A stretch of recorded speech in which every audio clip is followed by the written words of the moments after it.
When I first started smoking cigars, I had a lot of questions on how to smoke, when to smoke, what should I smoke, what's good for me. But the biggest thing that people don't understand is it's a lot of them. And it's not about what somebody else likes, it's what you like. This is the El Satimo right here. It's royalty, it's purple, it's gold. It's got an opportunity to be a very high-end cigar. Just like my guest right here. Dino. What's that, Mr. Appreciate you having us here, man. We're going to talk brother. business. We're going to talk black business. We're going to make sure that everybody understands how to smoke, when to smoke, what to drink, all that other stuff, man. Let's do it. Welcome to the Humidor.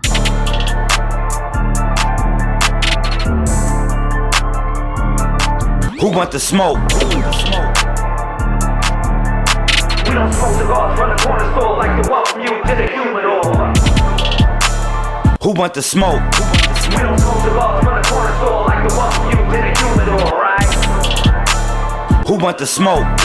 We don't smoke cigars from the corner store like to welcome you to the Humidor. I can do this easy with a blindfold. My cigar look like a pine cone. Sitting back on my iPhone, smoking out in my time zone. Put the Patron and I'm ready to smoke. Patakas in action, I'm doing the most. The floor at the minute, I feel like the GOAT. Door for one day, I'm back in the boat. Watching the Humidor, that is the show. Walking my lighter, I'm ready to blow. Grabbing my crew and I'm ready to go. Look at my diamond crown, I got the glow. I'm giving them wisdom, I'm giving them knowledge. Give me a minute, I'll open my wallet. Cut the cigar and I'll smoke like a challenge. You watching the Humidor, what's that just symbolic?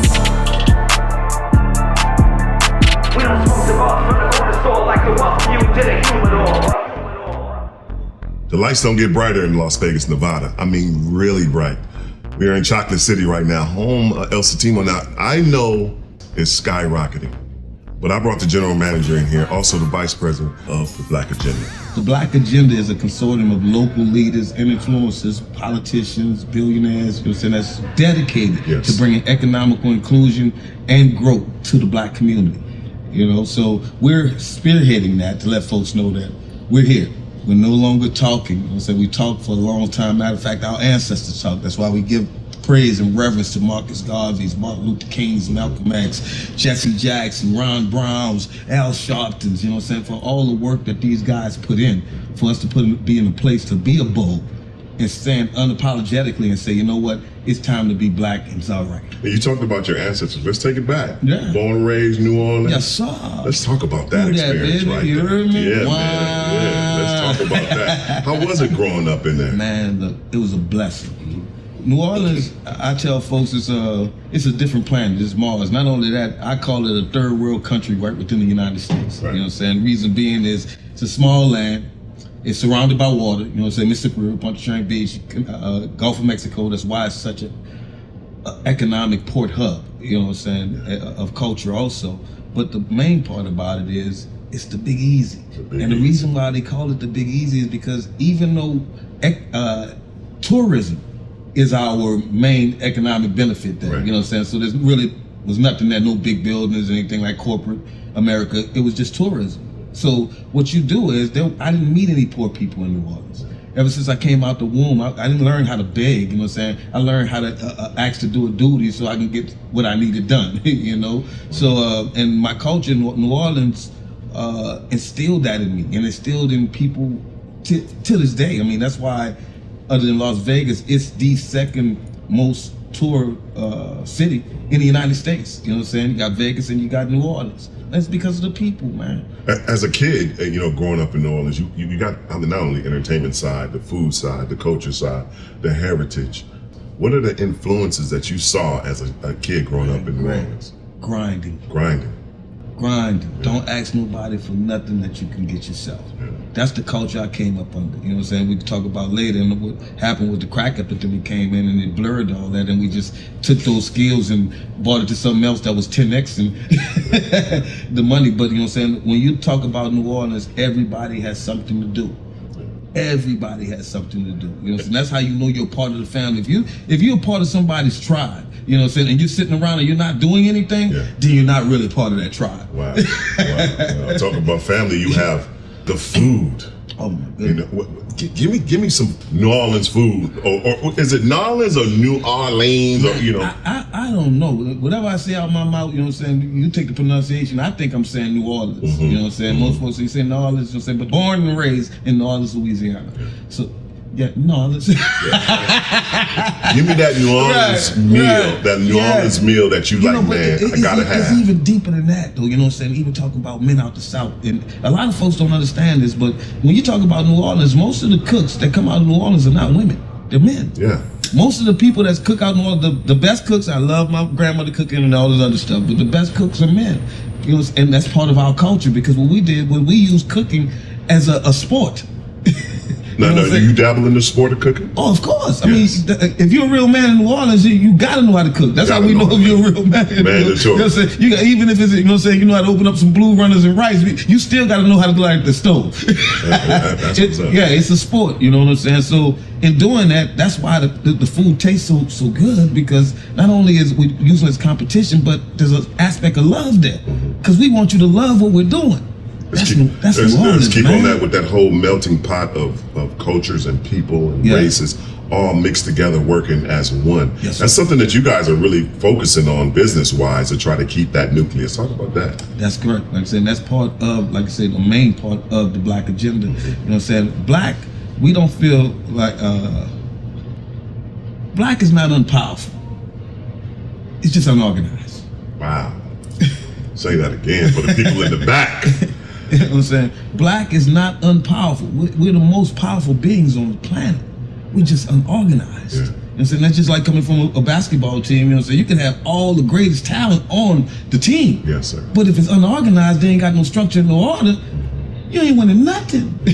That's the macro, but we're doing the micro every day. Let's just take the micro and continue doing the micro. Like I can tell a lot of my mentees, what's the first way you do that, D? I say the first way you do, you got to understand that you live in moments. We live for moments. Yeah. You know what I'm saying? Most of the time, it's the moments that we don't take advantage of, and relationships get distorted. Man, could you did that for me? You know what I'm saying? It would took 5 minutes, but you had 50 more 5-minute moments, you know what I'm saying, trying not to do that moment. Yeah. So I tell folks all the time, man, live for the moments that has a positive effect on other person's life. Grassroots from there, and then you migrated. Where did you migrate after that? Alabama was my next stop. You know what I'm saying? Which was which was I love Alabama. You know what I'm saying? And this, everything that I say in my life, I recognize, you know what I'm saying, that this is a God mission. Yeah. You know what I'm saying? That's the only way that I can say I jumped off the porch at 13, said I can get this done. Why? Because of G.O.D. God, guider of direction. That thought process told me, okay, this is what you can do. Or you're going to follow my directions to get there. That's the thing about it. And I'm talking all this stuff, but really, this is everything that I've learned living and growing in New Orleans. Wow. You got to be spiritually attached to everything. We ain't unpowerful, man. We're the most powerful being. We are unorganized. So what we do is we take all those moments, things that we think are insignificant, you know what I'm saying, take those moments and execute on those moments, because you know this is something, if I didn't ask you to do something, I didn't think that you could do it. You know what I'm saying? So I mean, I could have called 100 freaking people, said, but if I say, you know what, boom, I'm calling Cedric Sabalas first, because I got full confidence that whatever I need done, said could do it, and not only can he do it, he can do it in a moment. Gotcha. I gotcha. Take you 30 seconds, hung up the phone, and you just changed somebody's life forever.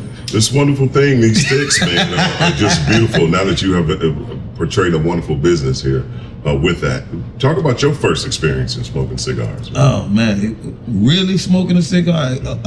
First time I smoked a cigar, like all of us, we don't know. And that's why I got into this culture. God told me I got into this culture. Because just think about it. People love two things that people love the most. Just being a human being. There's two things that you want. You want love to be shown to you, and you want to be acknowledged. That's the truth. I don't give a doggone what anybody, how bad they are, how good they are. You want to get straight to the point and get to somebody's heart, find a way to love them, acknowledge them. Yeah. You know what I'm saying? So in saying that, most of the time we acknowledge people is a celebrative event, right? Yes. So let's just think about it. Say you being an ex-ball player, high-level ball player. You know what I'm saying? Anytime that you wanted to celebrate, you know what I'm saying, your hands weren't free. Something was in it. Something was in it. Yeah. You either had a drink in one hand, and what was in the other hand?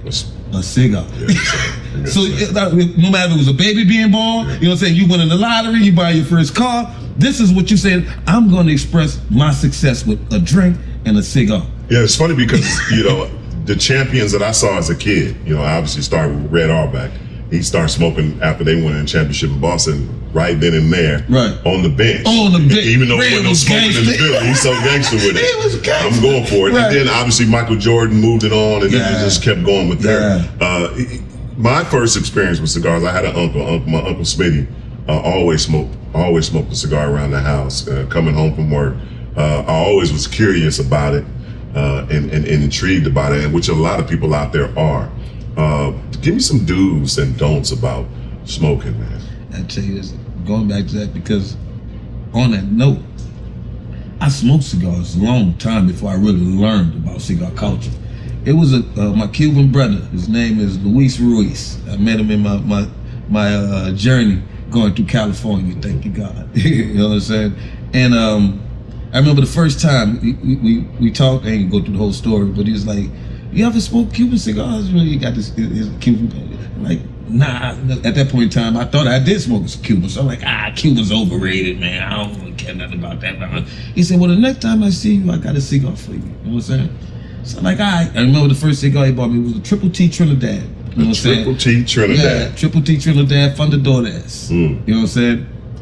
I lit the cigar up, said, you know what I'm saying? Which was rule number one. You find out you don't do that. You know what I'm saying? And people culture know if you're trend or if you're culture folks. So he let me light the cigar up. So I lit this joke up. I'm talking about from the light. I'm like, I'm inhaling. I'm like, oh my God, what is this? It's hidden. Yeah, I'm like, what is this? Yeah. And then the aroma at the same time, and like I'm tasting the smoke. I'm smelling. So I take the cigar out of my mouth and I go to him and say, Louise, he like, shh, just smoke. I'm about 30 minutes in, said, I'm in love. And the thing about, you know what cigars do? They make you want to talk. You want to talk. That's the great thing about it. They make you want to talk. Yes, sir. So 30 minutes in, because before the door is, you know what I'm saying, it's a small stick, but you know what I'm saying, it's about 6 inches. Okay. And I take the cigar out again. I'm like, man, such and such.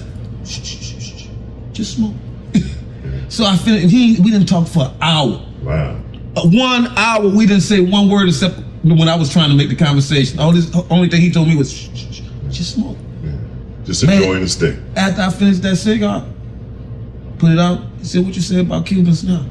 I said, I'll never make that statement ever again. Wow. So not only that, but that was my first real experience. It was over 15 years ago, having a real cigar experience, being taught by somebody that knew about cigars.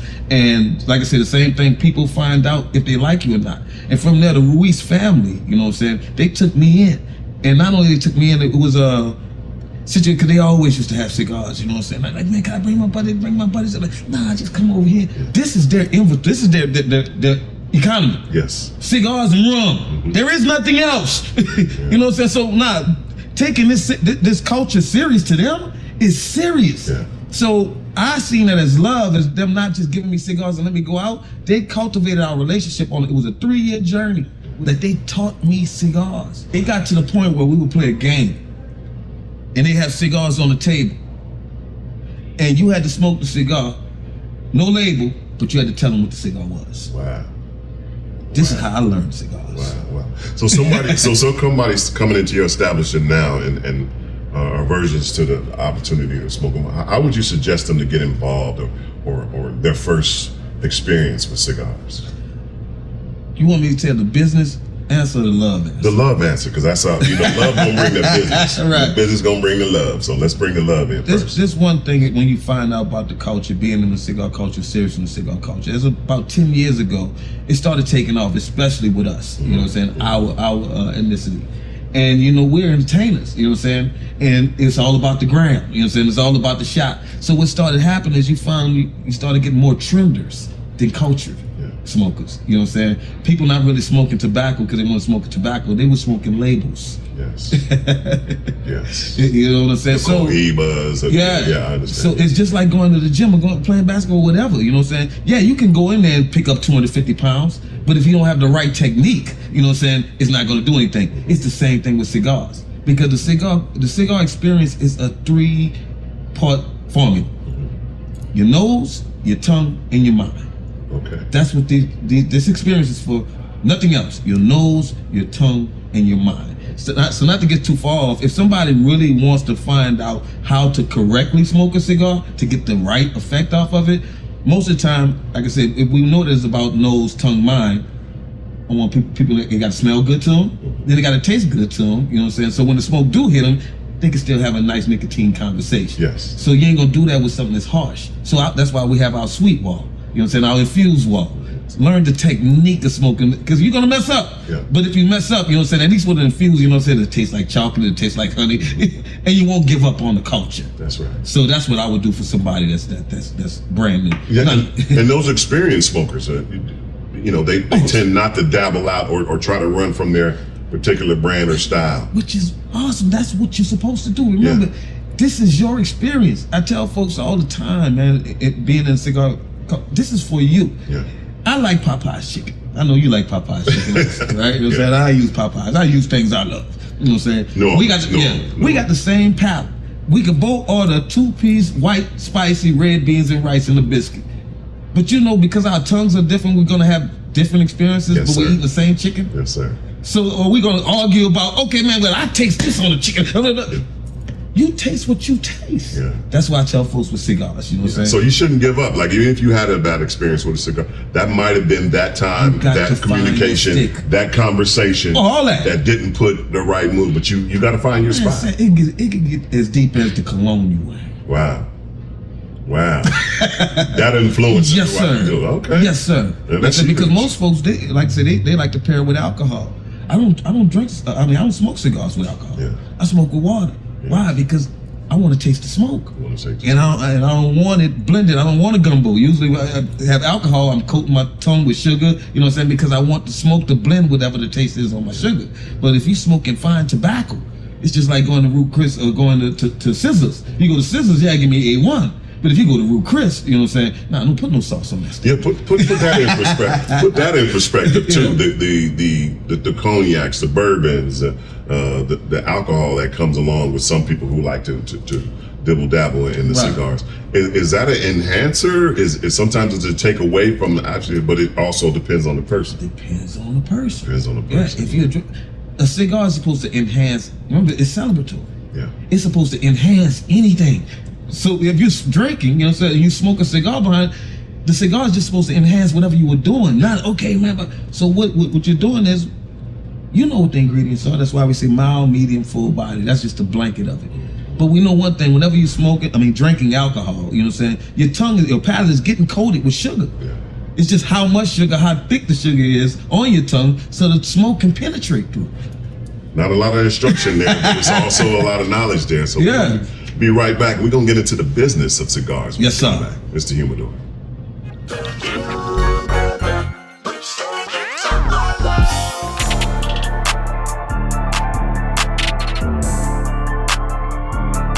Who want the smoke?